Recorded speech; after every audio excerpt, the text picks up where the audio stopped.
Are you fed up with Windows using stupid applications like Paint 3D as the default image editing application? G'day, welcome to the channel and welcome to today's video.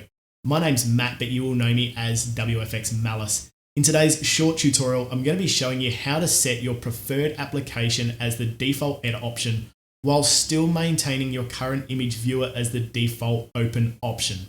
Let's get started.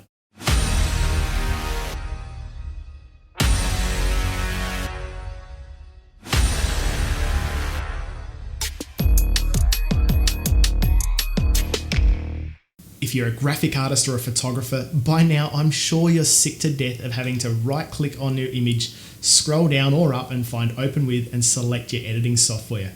It's even more tedious if you're working on a collab in say Google Drive, where you've got all these extra options including an open with there just to trick you.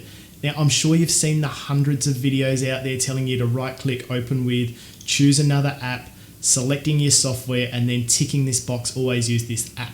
The problem with that is every time you want to open one of your files, it's going to open in Photoshop. Now, I'm quite comfortable using the standard Windows photo viewer. It's quick and easy to be able to navigate through your photos. There's a delete button which makes things nice and easy. So I like to right click and choose edit, or even easier, go to your home, go over to edit, right click and add to quick access toolbar, which puts a little icon up here which makes it nice and easy. The problem with that is if you leave it by default, it's going to open in Paint 3D, which literally breaks your images just by opening them. I don't know who would want to use this piece of software. So there's a simple fix. Press your Windows key or click on the start button and type in regedit. Select yes if you're asked, and then navigate to this path here, which I will link down in the description. You want to go to H key classes root system file association, image, shell, edit, command.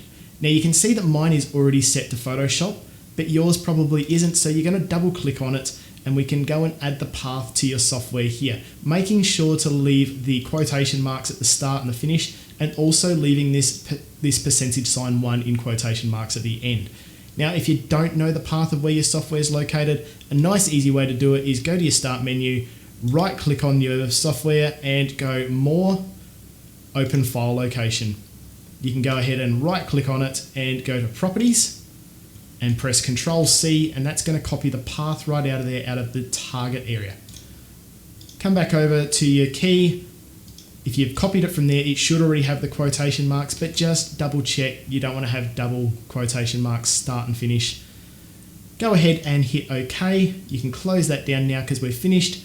You can right click on your image and choose edit, or click the edit button up the top if you've gone and added it. Hope this has helped you. Give it a thumbs up if it has. If you're new to the channel, be sure to hit that subscribe button. We'll see you in the next video. Thanks for watching.